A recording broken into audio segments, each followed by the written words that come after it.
Napoleon Bonaparte. You hear that name and, you immediately think of epic battles, sprawling empires, a guy who literally redrew the map of Europe. He is absolutely one of history's giants. But every giant starts somewhere. And Napoleon's origin story? It's not just unlikely. On paper, it should have been completely impossible. So that's the big question we're tackling here, and it's a really simple one. How did this boy, a kid from the rugged island of Corsica, which had just been conquered by France, his family? They were minor nobles with a fancy name but not a lot of cash. This was a boy who didn't even speak French as his first language. Somehow become this man, the emperor of the French, the master of Europe? It seems like a leap that's just too big to make. But it wasn't magic. It was a masterclass in gaming a system that was designed from the ground up to keep people just like him out. So how did he pull it off? To really get it, you've got to understand just how much of an outsider he truly was. I mean, he wasn't just from out of town. To the French elite in Paris, he was basically a foreigner. Right, so the Bonapartes could trace their family line way back. They had knights and mayors in the family tree over in Italy. But here's the thing.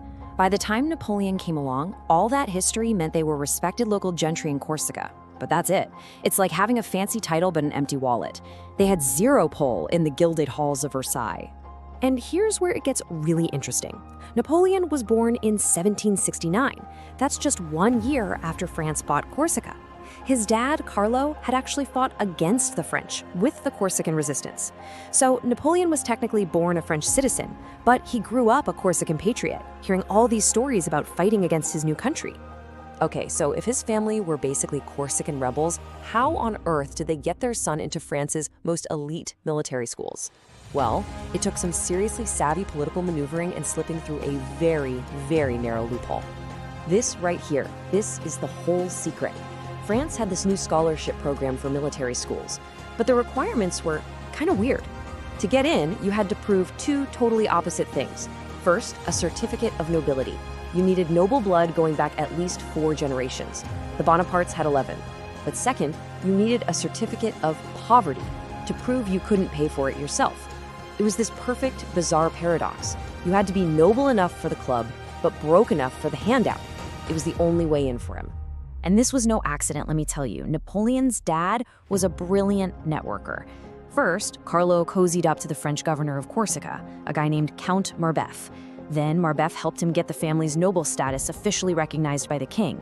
And finally, with that noble status and his certified lock of funds, he pounced on the royal scholarship. It was a careful, deliberate plan to get his kids into the very system he used to fight against. So Napoleon was in. But getting through the door is one thing. Surviving what's on the other side? That's a whole different story. For a 9-year-old kid, military school in France was a cold, lonely place. At the academy in Brienne, he was just tormented. The other boys, sons of wealthy French aristocrats, made fun of everything about him. His thick Corsican accent, his funny name, his height, the fact that he was a charity case on a scholarship. He was the foreign kid. And so what did he do? He just withdrew and buried himself in books. And you can just feel the anger and the ambition burning in his own words. He's only 12 years old here, and he already sees the world as this fight between people born with money and people like him who have to rely on their own talent. That fire, that resentment, it would fuel him for the rest of his life. So you end up with this profile of him as an outsider. On the one hand, all his weaknesses were social. He was poor, his French was clunky, and everyone saw him as a foreign barbarian. But on the other hand, his strengths were purely intellectual. The guy was a reading machine, obsessed with history, and, most importantly, an absolute genius when it came to math. And this is where he makes his first truly brilliant career move. See, he didn't try to compete where he was weak. The flashy branches, like the cavalry, that was an old boys' club. It was all about who your father was. But artillery was different. It was the army's technical branch. It was all about science and math. Nobody cared about your accent if you could calculate the perfect trajectory for a cannonball. It was the one place where pure talent could beat good breeding. And boy, did he prove it.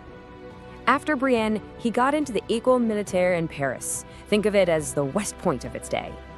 His father had just died, the family was broke, so he powered through the 2-year course in just 1 year. At 16 years old, this kid, the little Corsican outcast, became the first person from his island to ever graduate from France's top military academy. Napoleon was now an officer in the French army, but he was still a nobody, an obscure second lieutenant. What he needed was a chance, a big one. And well, the French Revolution was about to serve one up on a silver platter. The revolution just completely flipped the script. Thousands of aristocratic officers either fled the country or, had a date with the guillotine. All of a sudden, the French army was desperate for skilled leaders, and it didn't care about their accent or their bank account. It was the ultimate meritocracy, born out of pure chaos. And his moment came at the siege of Toulon. The city had rebelled against the new government and let the British Navy into its harbor. Napoleon, now a captain, shows up by pure luck after the artillery commander gets hurt. He finds a total mess, but he just takes charge with this incredible energy. By October, he's a major, and in December, he's not just sitting back drawing up plans. He's personally leading a bayonet charge on a key fort and gets wounded in the thigh. But to really get a sense of his impact, check this out. When he arrived, there were barely any working cannons. Through sheer force of will, finding guns, fixing them, even training infantrymen to use them, he built an artillery force of almost 100 guns. He didn't just command the artillery, he literally created it out of nothing. But it was his brain that really won the day. The other commanders wanted to launch a huge, bloody assault on the city. Napoleon looked at the map. He saw that if they could just capture one key high point, Fort Mulgrave, his cannons could rain fire down on the British ships in the harbor. The fleet would have to leave. And without the fleet's protection, the city would be forced to surrender. It was simple, it was brilliant, and it was 100% correct. The result of all this? A total transformation. I mean, it was night and day. He walked into Toulon as Captain Napoleon Bonaparte, this poor Corsican officer with a funny-sounding name. He walked out as Brigadier General Napoleon Bonaparte, a hero of the Republic. He even changed his name to sound more French. He had officially arrived. So, let's be clear. After Toulon, he was still just a 24-year-old junior general. He wasn't running an army, he certainly wasn't running France.